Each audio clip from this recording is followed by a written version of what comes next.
Good Yeah. morning. My name is Alex, and I am your interim director of religious education. And I'm here with Pastor Theresa and the rest of our worship team today for worship at the First Unitarian Church of Oakland. We are an intentionally multi-generational, multiracial, multicultural, inclusive, and anti-oppressive religious community. Leonardo da Vinci said that in rivers, the water that you touch is the last of what has passed and the first of that which comes.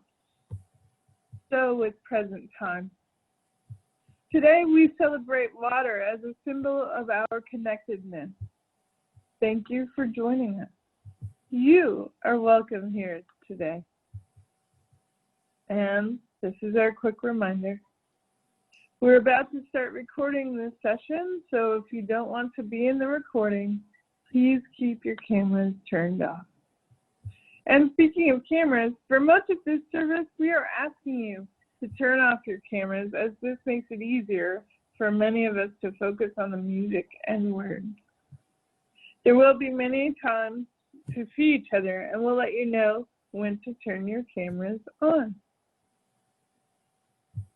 Right now, we're going to go ahead with a song called People Gonna Rise Like the Water. Now, even though you're muted, your opportunity is to participate in your very thoughts. And this is a new one, so we're testing it out. People Gonna Rise Like the Water.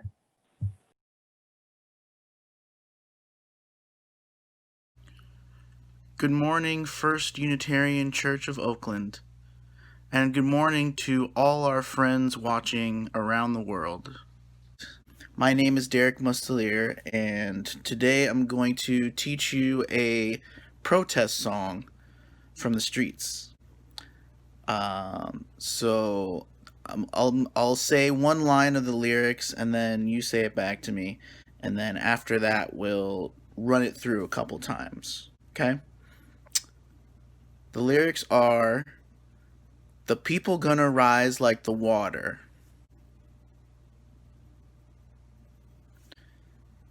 We gonna face this crisis now.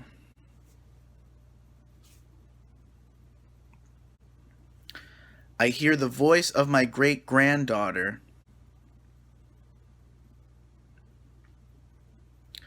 saying hate can't keep love down.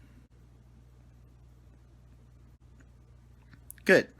All right, let's run it through a couple times and see if we can't get the hang of this. Oh, the people gonna rise like the water. We gonna face this crisis now.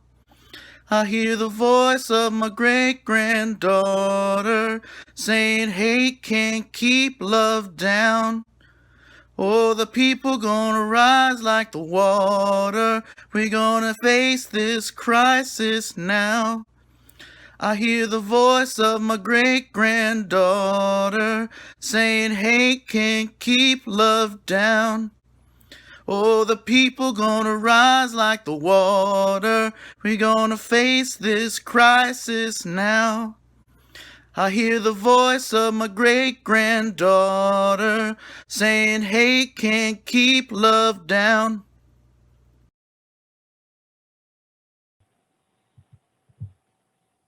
We'll be lighting our chalice this morning with our memorable words. In a moment, those will be up on the screen. Are you ready? Here we go. We light this chalice, symbol of Unitarian Universalism. May it remind us of the divine spark in all of creation, the power of love to heal what is broken, and to be grateful for life's blessings each day. In that same spirit, we light the Black Lives Matter candle.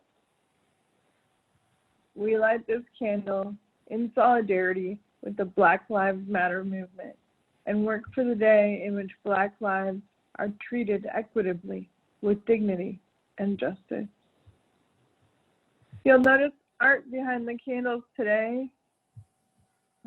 Tara Miller produced and actually fulfilled these during this quarantine time. The image on the left is two men in water. It's from the movie Moonlight, and they're helping one another remember what it is to trust the water, trust your body, and trust each other. It's an image of healing. On the right, we have Manuel. She is a swimmer extraordinaire. And what she reminds us is that some people work really hard to achieve things that really matter. And that's something like you. You work really hard to achieve what really matters. So we're grateful for the opportunity to experience other embodiments of our practice. And normally we would have enjoyed these on the patio, but for circumstances. So much gratitude to Tara Miller for those, and for Stefan for helping us share them. And now Stefan is going to join us with some beautiful music. Good morning, everyone. Can you all hear me out there? All right.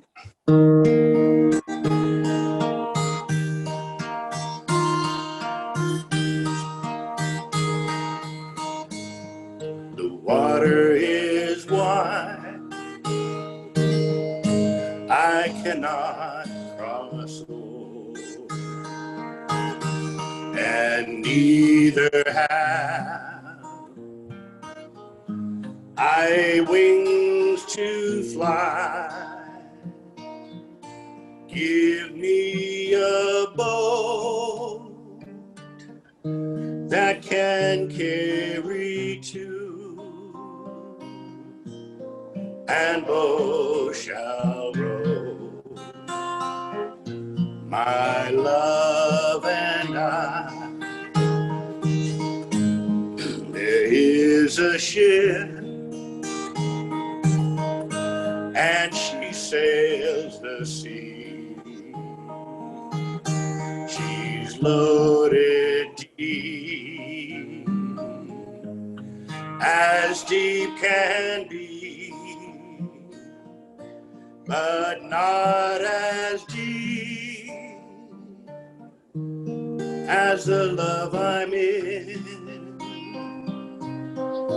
I know not how to sink or swim, for the water is wide, I cannot cross over, and neither have I wings to fly. Give me a boat that can carry two, and both shall row. My love and I, oh, love is gentle, and love is kind. The sweetest flower, when first it's new, but love grows old and waxes cold and fades away like morning dew. For the water is wide, I cannot cross over, and neither have I wings to fly. Give me a boat that can carry two, and both shall row. My love and both shall row. My love and I.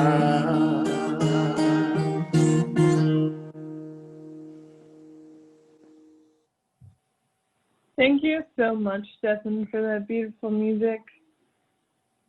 That was really great, huh? It was also really special to see you play it in the sanctuary. I think we're really appreciating that, even though we couldn't be there with you. Now we're going to unmute our microphones and say hello. So get to unmuting and get to helloing. Oh. Hello. Hello, everybody. Good morning. Good morning, everybody. Hi, Thank everybody.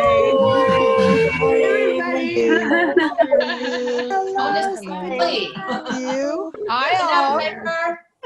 Good morning. Whoa, Niagara What a Falls. backdrop. How is everyone? Wow. Morning. Good morning. Good morning, everybody. Jody. Hi, Gogi. Hi, Gogi. Everybody here. Good morning. Hi there. Hi, Renda. Hi, Ingrid. Hi, everybody. Jane. Hello. Hello, everybody. Hey, Lord. Hey, everyone. Good to see you all. Hester. Good morning. Seeing you. Happy Sunday. Ingrid. Hey, good morning.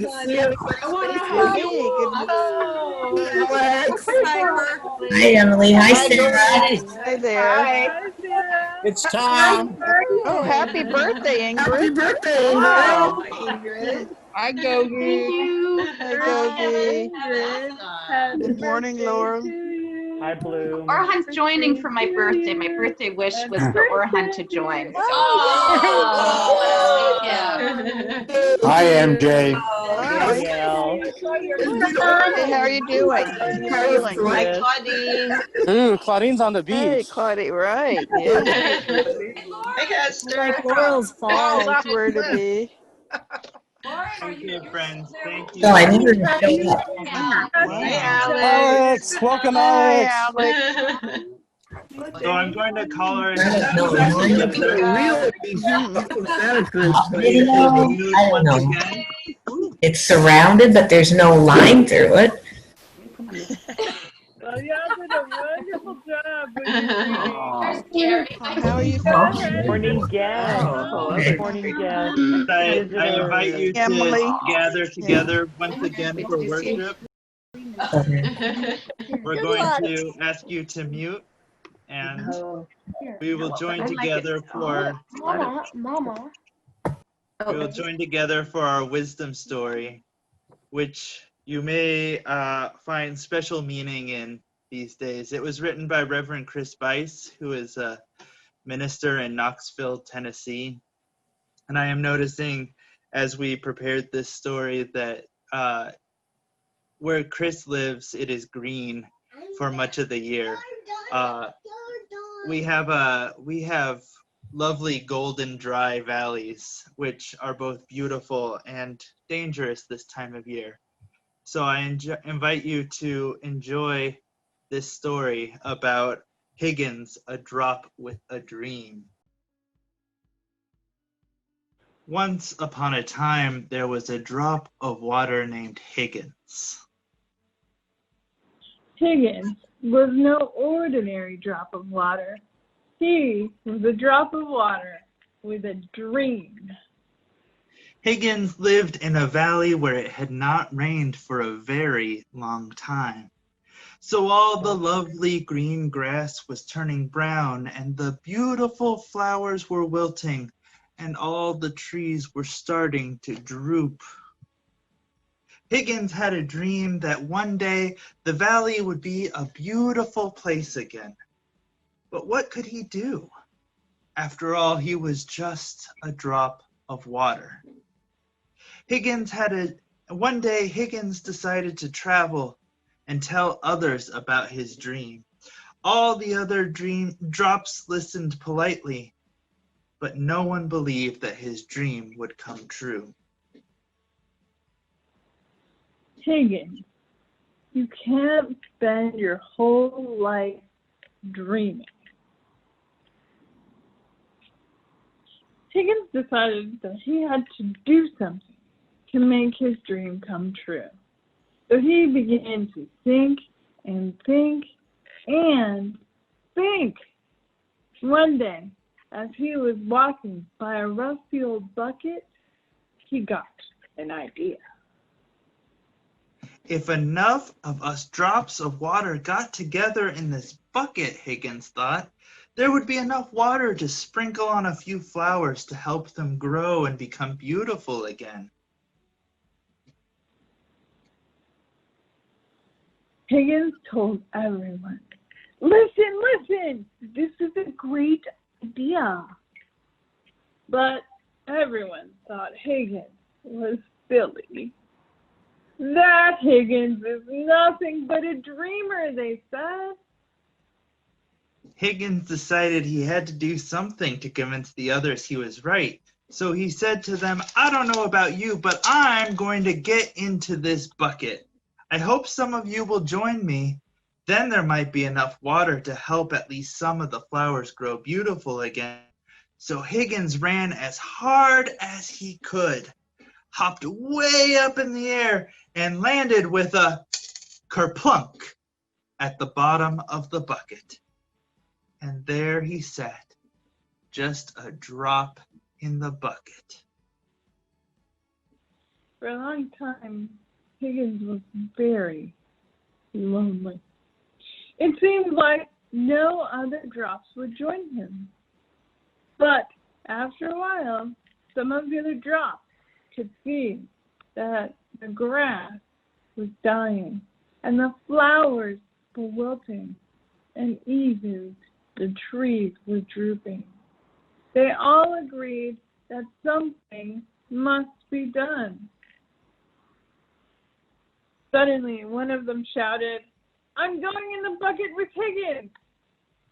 And he took a flying leap and went very high up in the air and landed right in the bucket. Kerplunk. Then two other drops yelled, Wait for us!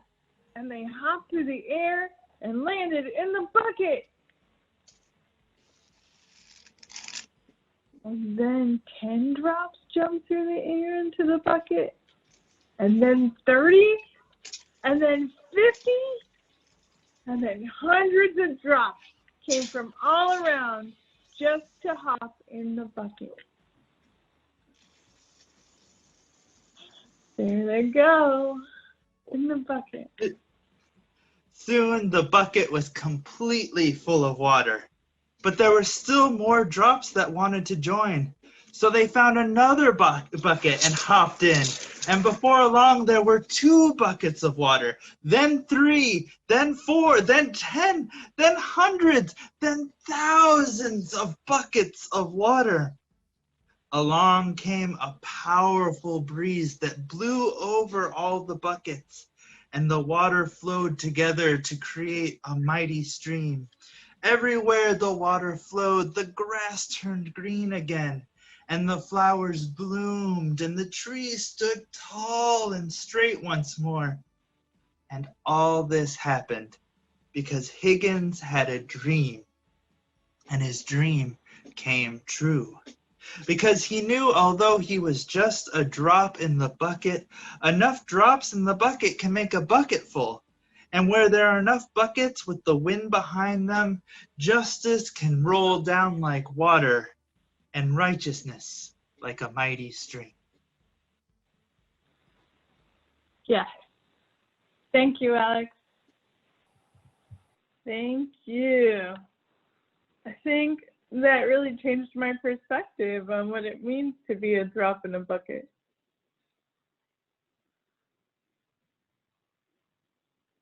Right now, we are going to have a reading, and I have two notes for you. One is that we have a different reading in preparation. It has lots of voices from the congregation. So if you are part of that reading, keep an eyeball out for it next week. The other is, this poem is by Octavio Paz. He was born in 1914 and died in 1998 in Mexico. He was a poet, a writer, and a diplomat. And in the 20th century, he won the Nobel Prize for Literature in 1990. One thing about Octavio Paz is that I spent a lot of time analyzing his work in my undergraduate work. And I'll tell you, sometimes people want to know the effect of representation. To see someone who looked a lot like me or even a little darker skinned and know that they were able to win a Nobel Prize, it gave me a sense of pride and of joy and of possibility. So that's Octavio Paz, and now we'll have this reading. Water Night by Octavio Paz. Night with the eyes of a horse that trembles in the night. Night with eyes of water in the field, asleep is in your eyes. A horse that trembles is in your eyes of a secret water. Eyes of shadow water, eyes of well water, eyes of dream water. Silence and solitude, two little animals, moon-led, drink in your eyes, drink in those waters. If you open your eyes, night opens. Doors of musk.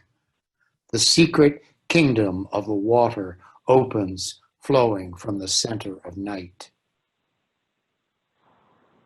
And if you close your eyes, a river fills you from within, flows forward, darkens you.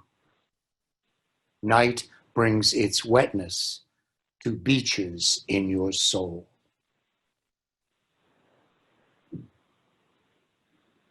Agua nocturna. La noche de ojos de caballo que tiemblan en la noche. La noche de ojos de agua en el campo dormido. Está en tus ojos.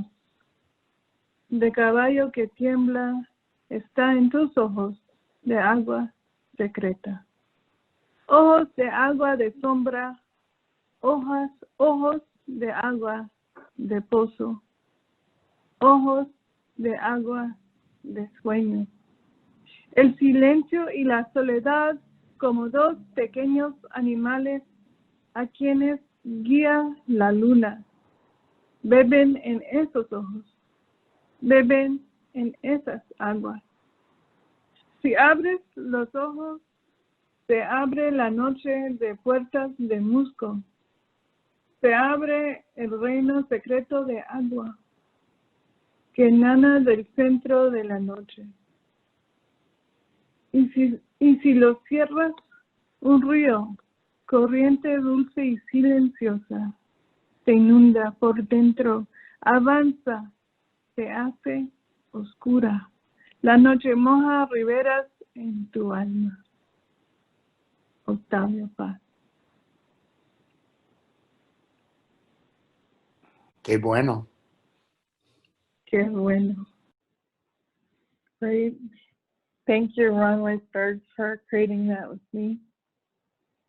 Friends, now is the time in our service when we bring forward the things on our hearts. So please go ahead and unmute yourselves for embracing meditation. In a moment, I'll ring a chime, and I'd like you to please say a word or two about the people, places, or things that are on your heart. We bring a short list today. Well, I didn't know about the shortness of things that we share in our hearts in common.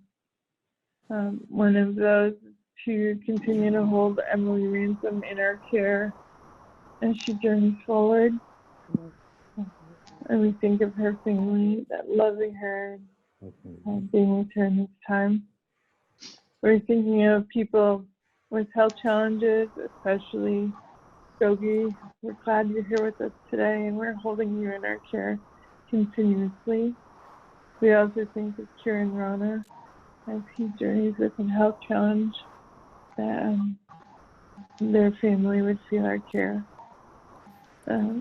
We think of the family of Margaret Woodside as she has passed, and we hold them in our care as well. What? We heard from Margaret's family that they will go forward with an observance of her life when we're able to get back together. So we'll continue to hold them in our care. We also hold in our care Unitarian Universalists affected by the fires on the West Coast. Currently, it's definitely the Rose Valley Unitarian Universalist Fellowship in Ashland, Oregon. 8 families have lost their homes from the congregation, and 33 families have been evacuated. And a couple other community partners lost their homes as well. So as they move forward in that time, we hold them in our care. That fire has not ceased to be a threat. So that's another a layer of sorrow and just part of the concern.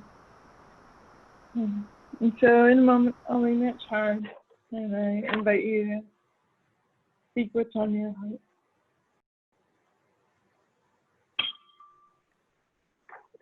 I'm thinking of my 100-year-old Aunt Mashi, who has just descended into dementia, seemingly from isolation from the pandemic. Woodside and Julie Bader.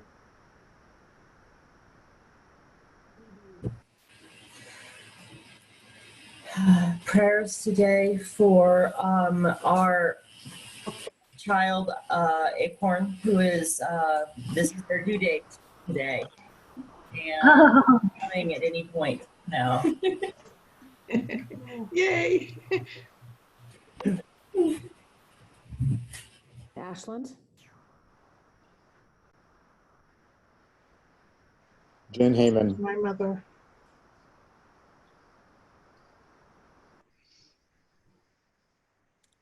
Charles, Cam, and their sisters Leslie, Kylie, and Tracy. Out especially to the fire people all over the West Coast and how much they're fighting for all of this and themselves, and how understaffed and overwhelmed they are.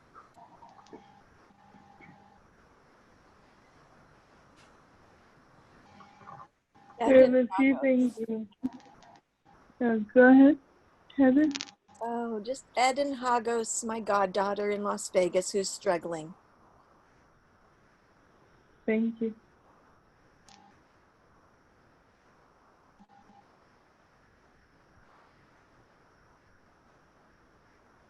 Of my friend David Thorpe. Peeking in the chat a little bit, I mentioned the Isabel Call, starting the Associate Ministry for Pastoral Care at the Church of Columbus, Ohio. Holding up the floor. Susan Taylor in Salem, Oregon was once a member of First Unitarian Oakland. Carol, who has advanced metastatic breast cancer. Anthony being forced to go back to work in person, work full-time tomorrow morning. Prisoners in fire zones who can't evacuate. Dear friend Sherry and nephew Joe.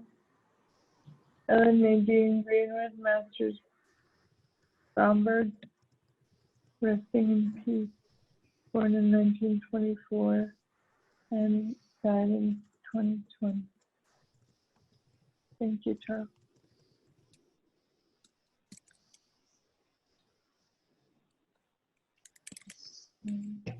Thinking of the refugees in Lesbos whose camp burned down. Refugee camp. Thank you. Anita, Kevin, and Michael. Brother David. People losing their jobs and health insurance. Brother David is in Independence, Oregon.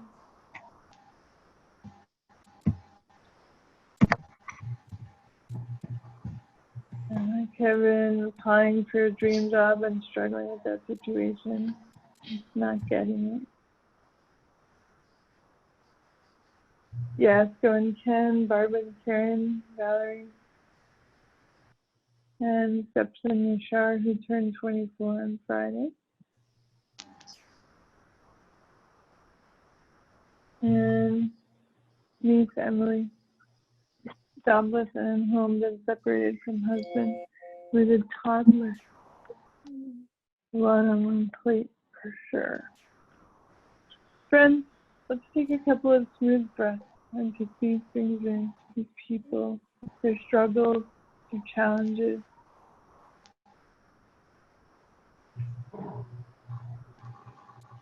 And if you'd say or type in the chat, we hold them in our care. Hold them in our care. We hold them in our care. Thank you, everyone. We'll have a song next.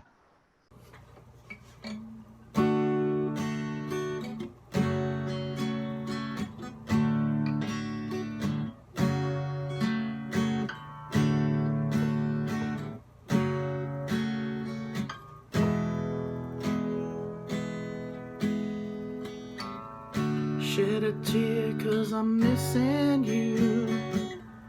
Still alright to smile. Friend, I think about you every day now. Was a time when I wasn't sure, but you set my mind at ease. There is no doubt you're in my heart now. My friend, just take it slow. It'll work itself out fine. All we need is just a little patience. My friends, just make it slow. We'll come together fine. All we need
don't change, maybe the names. I ain't got time for the game, 'cause I need you. Yeah, yeah, but I need you. My friend, just take it slow. It'll work itself out fine. All we need is just a little patience. My friend, just make it slow. We'll come together fine. All we need is just a little patience. Little patience. We can't fake it.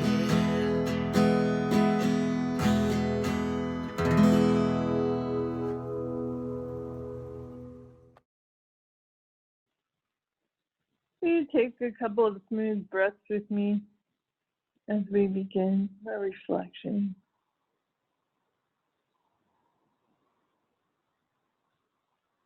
You might not know Paul Macchiarelli by name, but you would know the thing he's famous for doing.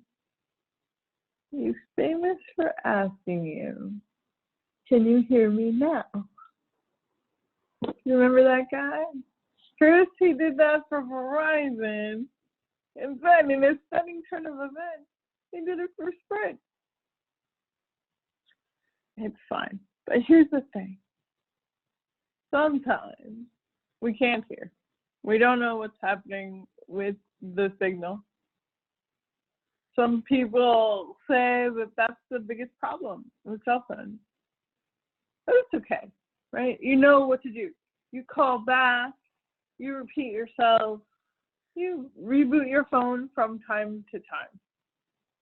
But the problem of not being able to get the actual message, that's not new. In fact, there is a teaching device where the teacher says the point, and then they say the point again, and then they say the point again. There's a set of stories much like this in the book of Luke. The story is set up this way.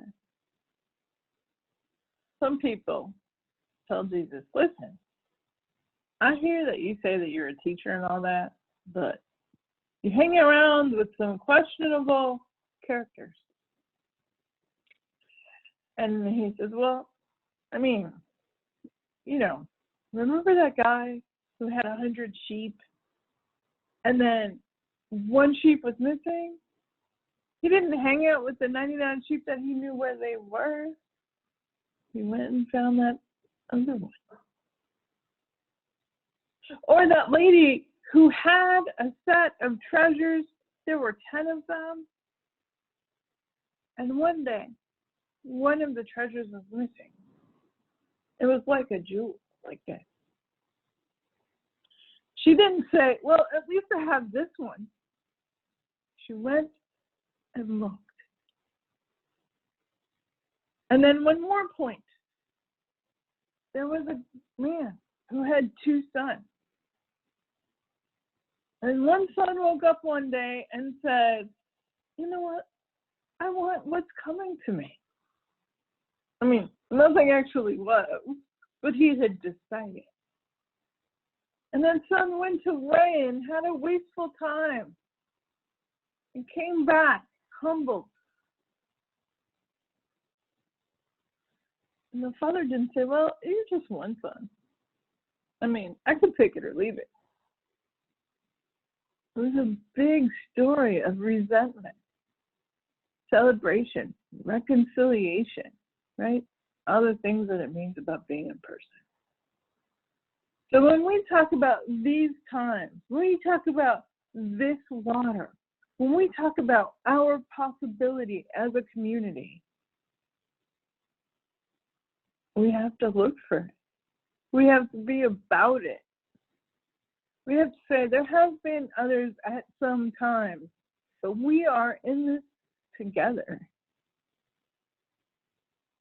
And sometimes you're going to feel there's very low evidence for that proposition, because the things that you love are partially missing, right? It's hard when we can't be in the building. So when I talk to us about looking for the treasures ahead, looking for what's shared between us, part of what you need to know is what I'm not saying. Are you ready for what I'm not saying?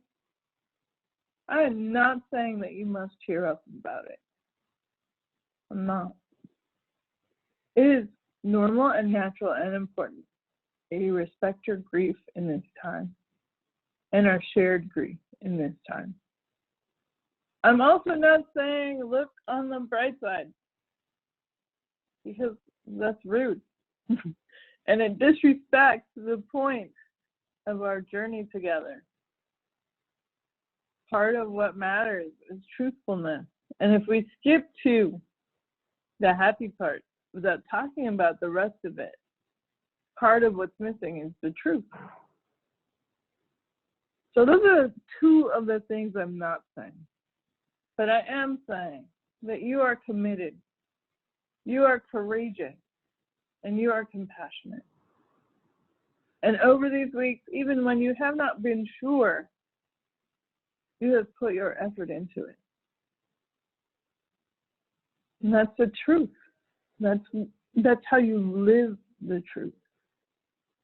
And so it's not always going to be easy to continue to adapt, to have a water ritual that's not together, breathing together, singing together, being together.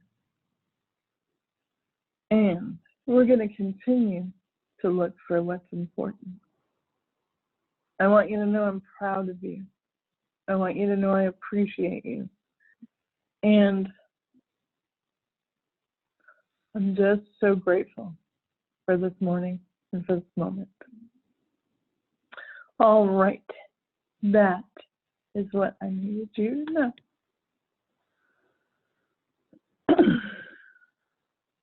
We're going to transition now to our ritual. And I want to invite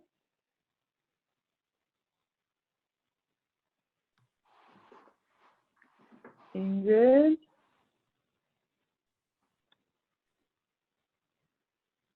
to begin sharing. Okay. Is it good time? Do you hear me? Yeah, good. So, well, we're happy to participate in our water ritual together. And I want to lift up the blessings that we've been receiving from our time together as a congregation, represented by these bracelets that we made. And one of the very first services we had from home, where we all put on our little bracelets. So I still wear that and think of that every day, and it's accompanying me. And also the blessing for our next time together, I think of the song a lot, "We Are a Gentle, Angry People." And that really represents what this next time is about, of being determined and angry, but also gentle and loving. And I can't think of any other place to be able to do that than with you in our congregation. So that's the blessings. Thank you. Thank you, Arlen, for pouring. Thank you.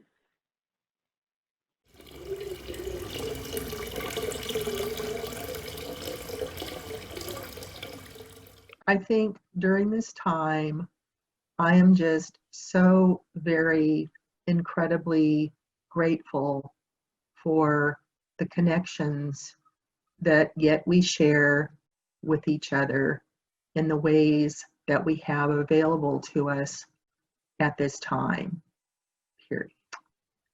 And a burden is the climate that we have at the time, literally the air, and politically.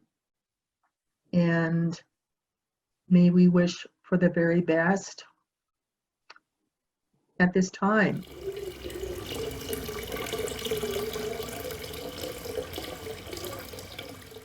The gift that I am bringing to the congregation this year is open-hearted listening and open-hearted action to take down white supremacy culture and build up the culture that cares for everyone. May it be so.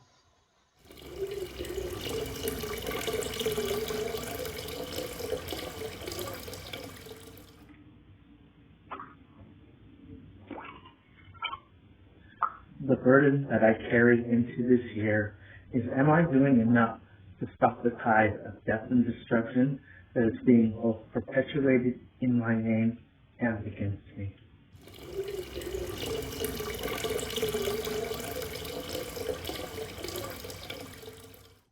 For this water communion, we think with gratitude about the water that grew flowers in our backyard when it was the only place we could go this summer. We think with gratitude for the water that is putting out the fires all over the West Coast. And into our new church year, we take sorrow for all the loss that has been experienced within our congregation and beyond, and pray that this sorrow and loss will be transformative for us all.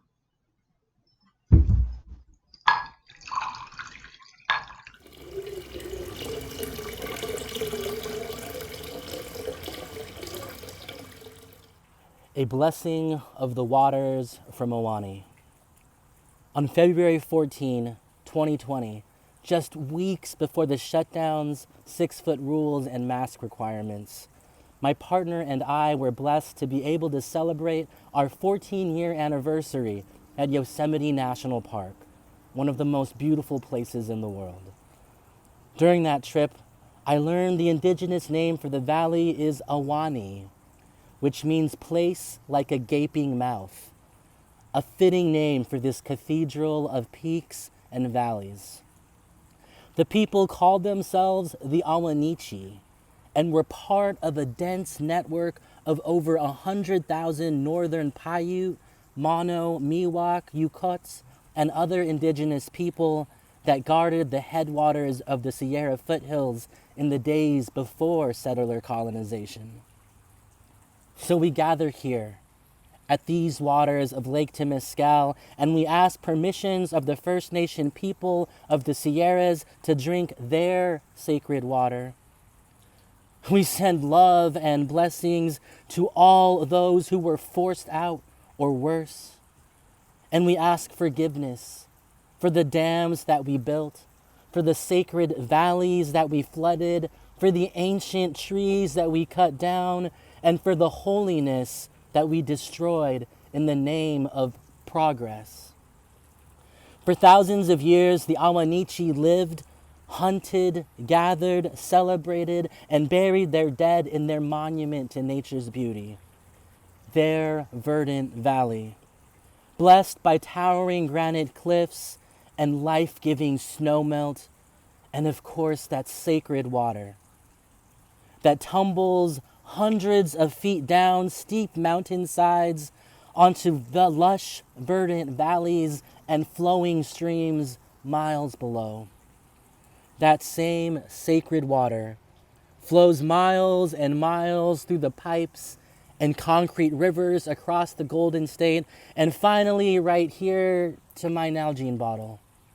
So we thank you, Native people of this land, for your sacred water. We bless it, and we honor your home in Awani. Blessed be. As we watch this water flow into the bowl, let's release the anxiety of our hearts. Let's let go of the anxiety from the raging flames, from the very bad air, from darkness in the morning, from violence in the streets, from resurgent racism, from economic chaos and loss, from fear about the outcome of this election, from fear for our democracy. let's let all that anxiety go. Let it flow out of our hearts and let us refill our cups with hope and courage and love.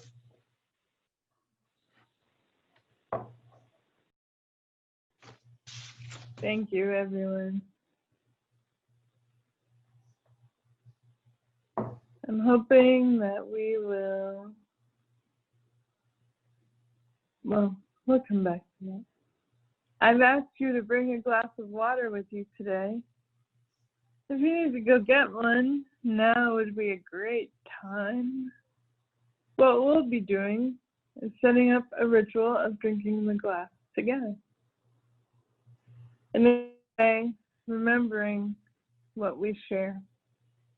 You know what? I want to tell you something about that sharing water situation. And it is this. Now, if you're a person who has a PhD in biochemistry or biology or something like that, please hear this more as a poem than a measurement. But here's the poem. Are you ready? It's this. That all, a cloud, a watermelon, and a person are 98% water. What that means is this. The 2% that is uniquely you is both very uniquely you and completely essential. As we talk about this water in a shared context, that's the context. How essential you are in this community. So today we adapt the ritual of communal waters to represent our social, but not our heart distance. We will offer something it holds and represents in our community. The refrain we'll share is, this water is sacred. That's the line you'll be repeating. This water is sacred. When it's time, a chime will sound. So whenever you're going to say that, I'll ring a bell. And then we'll say, this water is sacred. And then we'll sip our water. And we'll take part in the blessings or the burdens of that moment. So right now, please leave your microphone unmuted so that you can be ready for your part. Right? So you need to be unmuted, and you need your drink of water, and you need your line. Your line is, this water is sacred. And that's what you'll repeat when you hear the bell. Are you ready? All right, we'll get started. And if we gain speed, that's totally fine. Story about badgers and their queer ways. This water is sacred. It's made sacred by, oh, you know what? Let me begin again.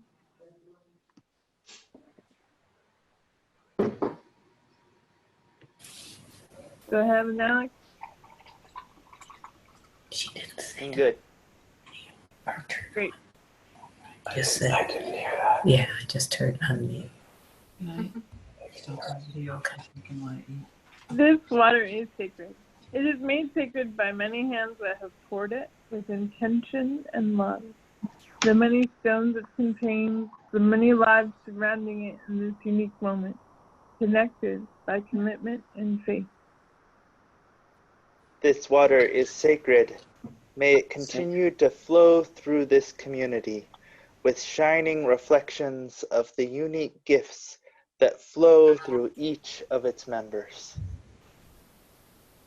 And now I'll ring the bell, and you'll say your line, and then we'll drink water. Ready?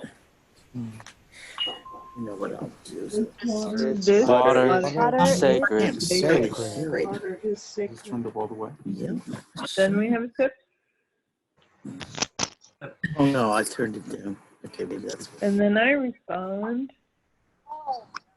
may it continue to nurture this community with sustaining hope that we journey together through ripples of growth and change. Ready? Here, can you turn it back on? Thanks. This water is sacred. Good job. Go ahead and have a sip. May it continue to bless this community with loving reminders of our collective responsibility to one another and the world. This water is sacred. Water is sacred. May its ripples be a reminder that the changes and growth within this community bring movement and transformation beyond our doors.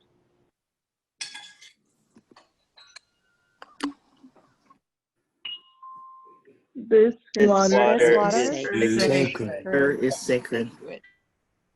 Let's have a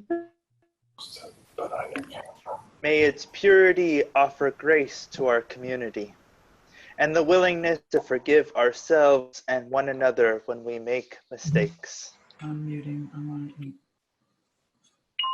Did I try it? This water is sacred. In moments when we are confused or uncertain, may it bring us clarity of purpose and commitment. This water is sacred. It interrupts her. I don't want to go on the screen. Okay. In moments when the reservoirs of hearts and spirits are drained by sorrow or pain, may it nourish them with the knowledge that we are surrounded by a deep and abundant love. Onion. Raw onion. This water is sacred. Tastes pretty good to me. Now, friends, let us hear what your blessings and burdens are that you are holding in your heart. Please enter them into the chat so I can lift them up to the community. And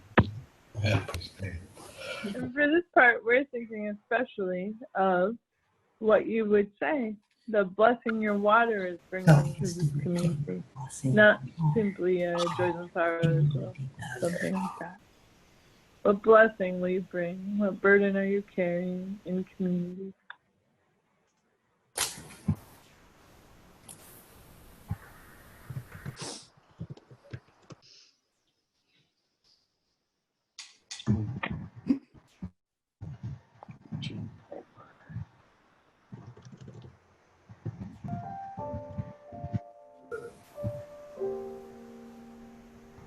Have a little bit of music play while you write those things in the chat.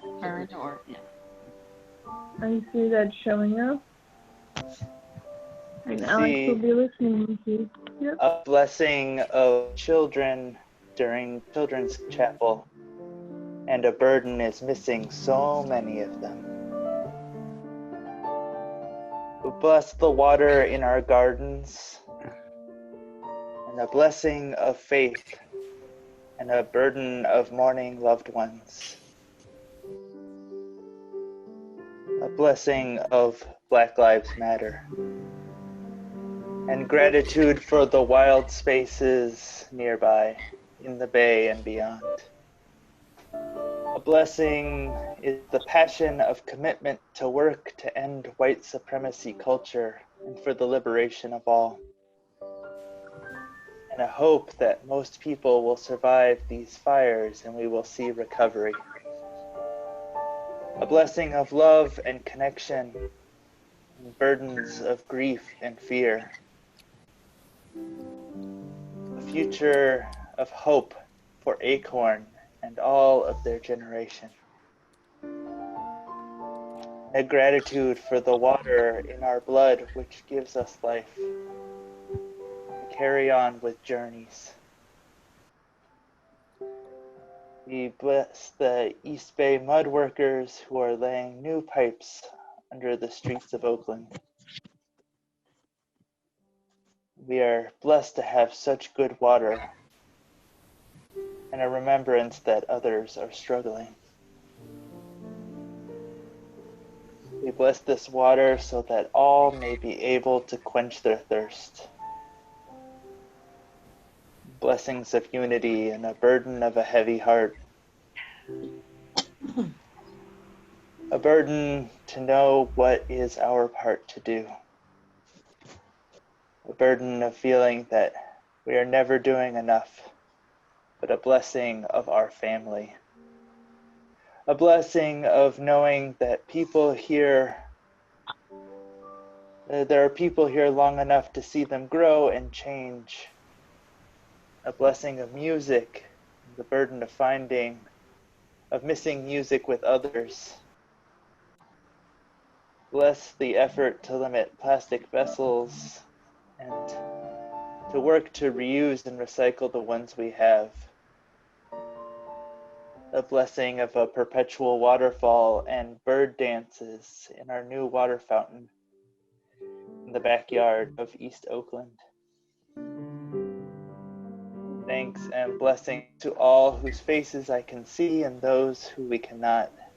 A blessing and a burden to welcome a new family member in this beautiful and chaotic world. Blessings of life and gratitude to be involved in the work for justice. The burden of not being able to sing with others in the same room.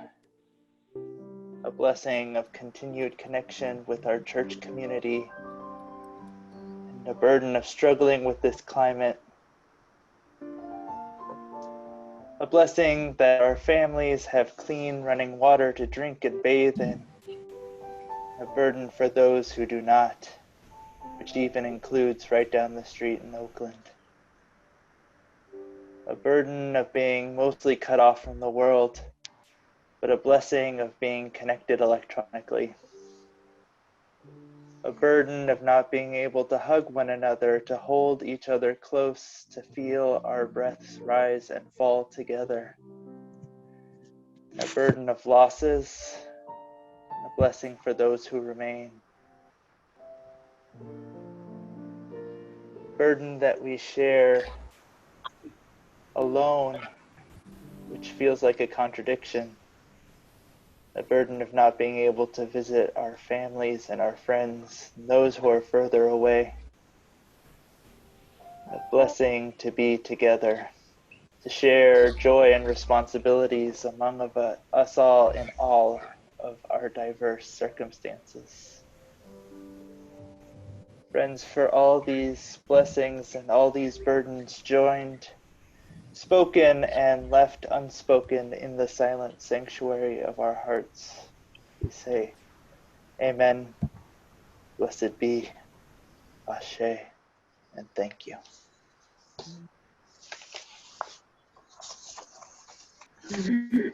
Thank you, Alex. Thank you, friends, for all that consideration.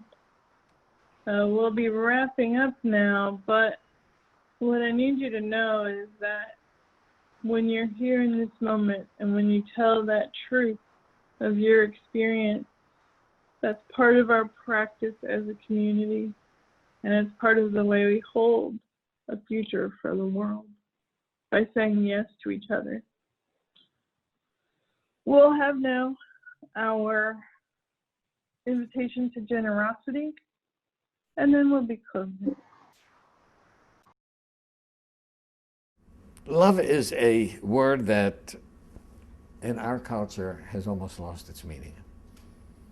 There's a very interesting story about the Rebbe of Kotsk, who came across a young man who was clearly enjoying a dish of fish that he was eating. And he said, young man, why are you eating that fish? And the young man says, because I love fish.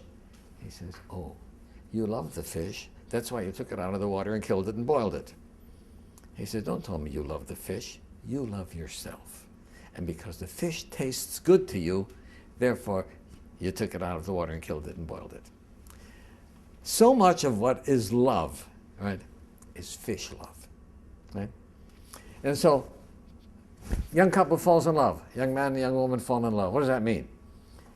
That means that he saw in this woman someone who he felt could provide him with all of his physical and emotional needs. And she saw in this man somebody she feels that she can write. That was love, right?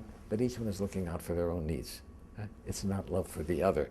The other person becomes a vehicle for my gratification. Too much of what is called love is fish love. Right? An external love is not on what I'm going to get, but what I'm going to give. We had an ethicist, Rabbi Dessler, who said the people make a serious mistake in thinking that you give to those whom you love. And the answer is, the real answer is, you love those to whom you give. Right? And his point is, if I give something to you, I've invested myself in you. Right? And since self-love is a given, everybody loves themselves, now that part of me has become in you, right, there's part of me in you that I love. Right? So true love is a love of giving, not a love of receiving.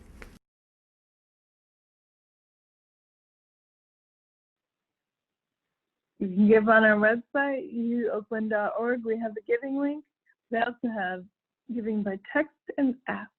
And you can definitely use paper checks and send them to the church. Thank you for showing your love by giving.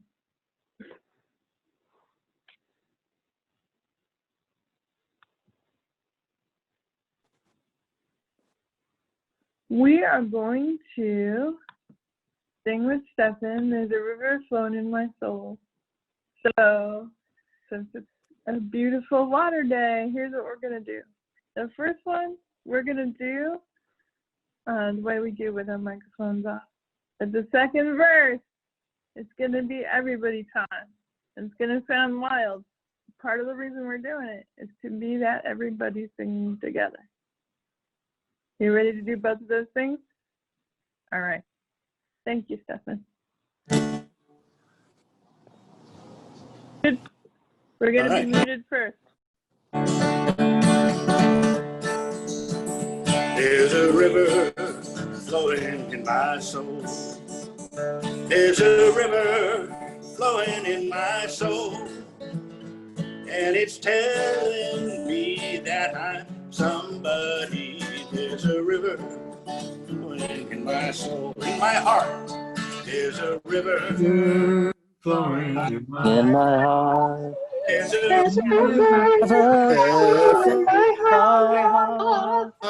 and it's telling me that somebody, there's a river flowing in my heart. In my soul. River flowing in my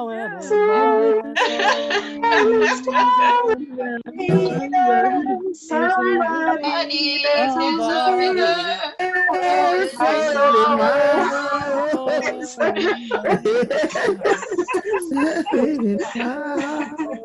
Love you guys. Love you, church. Miss you.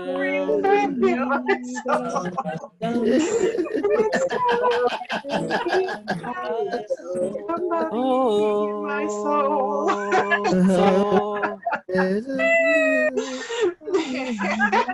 All right, beloved. Thank you. That was great. So I get on and you All want right. to know if I'm on Everybody the one. turn your microphone off once more. And I'll remind you, next week is annual meeting. At 10:30, we'll have devotions, and then we'll go right into the meeting. What that means is we're going to center ourselves in our values and ethics as a community, and then go ahead and do our work. We won't be having a full service because of that. Because you know why? Because you have a limit of the length you can fit on Zoom in one day. So we're going to combine our work, but not stretch it out to full length of each. The other thing is, thank you for participating today, for thinking of all the ways that you can show your love to one another, and for really spending this time. We'll take a couple of smooth breaths, and then we'll be going. Well, I will give one final word. So take those couple smooth breaths. I'm very thankful for the time, thankful for each person represented, thankful for the way that water is holding us together, even as we're apart. And in this community, we have a lot to be thankful for, and a lot we're holding with care and grief. For all these things, we give thanks and say, Amen. Please go into your week